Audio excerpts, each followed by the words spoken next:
ఇది due garden foaming and intimate wash, due garden sanitary napkin, due garden panty liners. Intimate wash అనేది both ladies are gents వాడుకోవచ్చు. Private parts దగ్గర ఏదన్నా bad smell కానీ infection, ఇందాక cranberry వాడినాం కదా urinary infection వచ్చినప్పుడు, కానీ మనం యూజ్ అంటే కడుక్కోవడానికి కూడా ప్రైవేట్ పార్ట్స్ దగ్గర మనం యూజ్ చేయాల్సింది ఫోమింగ్. ఎవ్వరు కూడా సోప్ కానీ షాంపూ కానీ యూజ్ చేయకూడదు. సోప్లో షాంపూలో కొన్ని కెమికల్స్ ఉంటాయి. ఆ ప్రైవేట్ పార్ట్స్ దగ్గర స్కిన్ అనేది స్మూత్గా ఉంటుంది కాబట్టి డ్యామేజ్ అవ్వకుండా వేరే బ్యాక్టీరియా, మనం ఇప్పుడు మన ఇంట్లో సోప్ అనేది అందరూ వాడుకుంటారు, అవును కదా, ఒక ఏమంటారు ఒక పేషెంట్ వాడుకుంటారు.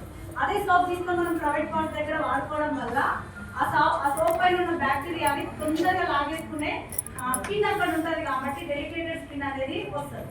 సో మనకు అసలు నిజంగా చెప్పాలంటే ప్రైవేట్ పార్ట్స్కి సోప్స్ కానీ షాంపూస్ కానీ యూజ్ చేయకూడదు. ఓన్లీ ఫోమింగ్ అంటే నురుగులాగా ఉంటుంది. ఫోమింగ్ ఇంటిమేట్ వాష్ ఒకటి మనకి డిపి ప్రైస్ 200 ఉంటుంది, కానీ 3 to 4 months వరకు వస్తుంది. 3 months మాత్రం మంచిగా వస్తుంది. సో చాలా మందికి ర్యాషెస్ పీరియడ్స్లో ఉన్నప్పుడు కూడా ర్యాషెస్, ఇరిటేషన్ ఇవన్నీ ఉంటాయి. కొంతమందికి బ్యాడ్ స్మెల్ కూడా వస్తుంది. అలాంటివి ఏవి రాకుండా ఉండడానికి ఫోమింగ్ తీసుకోండి. లేడీస్ అండ్ జెంట్స్ ఇద్దరు కూడా యూజ్ చేయొచ్చు.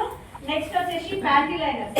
చాలా మంది ఏమనుకుంటారు అంటే ప్యాంటీ లైనర్స్ రేట్ తక్కువ అని చెప్పేసి శానిటరీ ప్యాడ్స్ కి ప్యాంటీ లైనర్స్ కి తేడా లేకుండా తీసుకుంటారు. సో ప్యాంటీ లైనర్స్ దేనికి అని అంటే చాలా మందికి యూరిన్ అనే గ్యారీ బ్లాడర్ అంటే యూరిన్ సంచి అనేది కొంచెం సైజు పెరిగి దిగినప్పుడు చాలా మందికి యూరిన్ పాస్ అవుతుంటుంది. అంటే మనం దగ్గినా తుమ్మినా యూరిన్ పడిపోతుంటుంది. అట్లా మనం ఎక్కడైనా అకేషన్కి వెళ్ళినప్పుడు మంచి పట్టు చీర కట్టుకొని వెళ్తాం. అట్లా తగ్గినప్పుడు కానీ తుమ్మినప్పుడు కానీ యూరిన్ పాస్ అవడం వల్ల ఇది జెంట్స్ కూడా పాస్ అవుతుంటుంది. దానికి మీరు సప్లిమెంట్స్ యూజ్ చేయాలి. సప్లిమెంట్స్ ఉంటే సప్లిమెంట్స్ కూడా యూజ్ చేయాలి జెంట్స్కి. లేడీస్కి ఏంటంటే చాలా మంది ఆ ఫంక్షన్కి రావడానికి కూడా ఇబ్బంది పడుతుంటారు. నేను పోలేను, నేను చాలా సేపు ఉన్నా కూడా నాకు యూరిన్ ఇట్లా పాస్ అవుతుంది, నా పక్కన కూర్చున్న వాళ్ళందరికీ యూరిన్ స్మెల్ వస్తుంది అని చెప్పి మొహమాటానికి ఎవరు పోరు బయట. దానికి సప్లిమెంట్స్ యూజ్ చేస్తూ ఎవరైనా అట్లా ఫంక్షన్కి వెళ్ళినప్పుడు ఇబ్బంది పడకుండా ప్యాంటీ లైనర్స్ అనేసి చిన్న ప్యాకెట్స్ ఉంటాయి, చిన్న లైట్ వెయిట్ ఉంటుంది. సేమ్ శానిటరీ ప్యాడ్స్ లాగా ఉంటాయి, లైట్ వెయిట్ ఉంటాయి. అవి యూజ్ చేసుకొని వెళ్తే మీకు బ్యాడ్ స్మెల్ బయటికి రాకుండా ప్యాంటీ లైనర్స్ యూజ్ అవుతుంది. అది నెంబర్ 1. నెంబర్ 2 ఏంటంటే ఒక లేడీకి 5 days పీరియడ్స్ లో ఉంటాం కదా, ఫస్ట్ డే లైట్ గా బ్లడ్ బ్లీడ్ అవుతుంది కాబట్టి ఫస్ట్ డే యూజ్ చేసుకోవచ్చు ప్యాంటీ లైనర్స్ ని. 4th, 5th డే కూడా లైట్ గానే ఉంటుంది కాబట్టి ప్యాంటీ లైనర్స్ ని అప్పుడు కూడా యూజ్ చేసుకోవచ్చు. కానీ మొత్తమే డ్యూ గార్డెన్ శానిటరీ ప్యాడ్స్ లాగా ప్యాంటీ లైనర్స్ ని యూజ్ చేయొచ్చు. ఓకేనా, క్లియరా? సో ఇప్పుడు నేను చెప్పబోయేది డ్యూ గార్డెన్ శానిటరీ నాప్కిన్స్. దీనికి మాత్రం కొంచెం మీరు కూడా సపోర్ట్ చేయాలి సార్. ఎక్కడ షేమ్ గా ఫీల్ అవ్వద్దు. మన ఇంట్లో కూడా తల్లి, కూతురు, అత్త, అమ్మ రూపంలో అందరూ ఉంటారు కాబట్టి ఇక్కడ మీ వాళ్ళు మీ ఆడపడుచులు రాలే కాబట్టి ఇంటికి వెళ్ళి మీరు చెప్పొచ్చా లేదా? చెప్పండి. నేను చేసే డెమో కూడా మీరు చేయండి. సో డెమో కంటే ముందు సో ఈ ఒక్కటి డెమో సెషన్ క్లోజ్ చేస్తా, జస్ట్ 10 minutes. సో ఒక లేడీకి మెన్స్ట్రువల్ పీరియడ్ స్టార్ట్ అయినప్పటి నుంచి ఆమెకు ఆగిపోయే వరకు 500 months అవుతుంది. 500 నెలలు మెన్స్ట్రువల్ పీరియడ్ లో ఒక లేడీ ఉంటుంది. 500 నెలలు ఇంటూ 5 రోజులు అంటే 2500 రోజులు ఒక లేడీ పీరియడ్ లో ఉంటుంది. అవునా కాదా? మాట్లాడండి, ఏం కాదు. నేను ఇబ్బంది పడకుండా చెప్తున్నప్పుడు మీరు మాట్లాడచ్చు కదా. 500 ఇంటూ 5 రోజులు అంటే 2500 రోజులు ఒక లేడీ పీరియడ్స్ టైంలో ఉంటారు.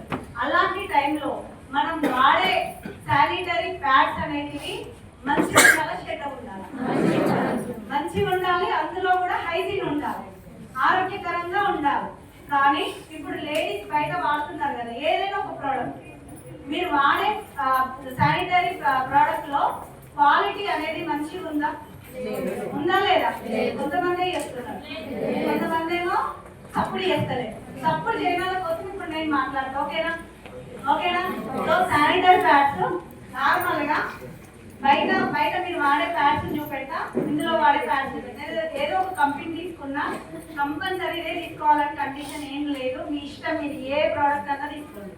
కానీ కానీ దీన్ని తీసుకొచ్చుకునేటప్పుడు మనం చాలా షేడ్గా ఫీల్ అవుతాం. ఒక కిరాణం షాప్ లో ఒక జెంట్స్ ఉన్నాడు అనుకోండి, మనకు ప్యాడ్ అవసరం ఉన్నా కూడా షాప్ దగ్గర దాకా పోతాం, అన్న అక్క లేదా వదిన లేదా అని లేడీస్ని అడుగుతాం. అవునా కాదా? ఒకవేళ వాళ్ళు ఉంటే తెస్తాము, వాళ్ళు లేరు అన్నారు అనుకో మళ్ళీ రిటర్న్ వస్తాం. ఒకవేళ వాళ్ళు ఉన్నారు ఉంటే కూడా దీన్ని ఇంత విచ్చలవిడిగా పట్టుకొని వస్తారా? రారు. ఒక నల్ల కవర్లో పెట్టుకొని న్యూస్ పేపర్లో చుట్టుకొని నల్ల కవర్లో పెట్టుకొని కొడుకు మూడేసుకొని వస్తాం. అంటే మనం ఏ ప్యాడ్ వాడుతున్నామో చేసుకున్న భర్తకు కానీ మన తల్లిదండ్రులకు కానీ తెలుసా? తెలియదు. కానీ మనం వాడే ప్యాడ్ నీట్గా ఉండాలా లేదా? కానీ ఈ ప్యాడ్ వల్ల నేను ఏం చెప్తున్నా అంటే క్యాన్సర్ వస్తుంది అని చెప్తుంది. ఏమొస్తుంది? ఏంటిది అది? ఒకసారి ఒంట్లోకి వస్తే పోతుందా? పోదు. కానీ ఎట్లా వస్తుంది, ఎందుకు వస్తుందో నేను చెప్తాను. ఓకేనా? సో అందరం వాడేది ఇదే ప్యాడ్ కదా. ఈ ప్యాడ్ మనం ఏమనుకుంటామంటే సో ఇది కొంచెం క్వాలిటీ ప్యాడ్ ఇది, ఇంకా దీనికంటే ఘోరంగా ఉంటుంది. ఎందుకంటే ఒక్కసారి ప్యాక్ ఇప్పడం వల్ల ఆ ప్యాడ్స్ అన్ని ఓపెన్ ఉండి అందులో బ్యాక్టీరియా అంటే జిల్లా పురుగులు, బయట గాలి అన్ని కూడా లోపలికి వెళ్ళిపోతుంటాయి. మళ్ళీ మనం నెక్స్ట్ ప్యాక్ చేంజ్ చేసుకున్నప్పుడు డైరెక్ట్ తీసుకొని యూజ్ చేస్తాం. కానీ ఒకటి బెస్ట్ కొంచెం అన్న ఏంటంటే ఇట్లా ప్యాక్ చేసిన తర్వాత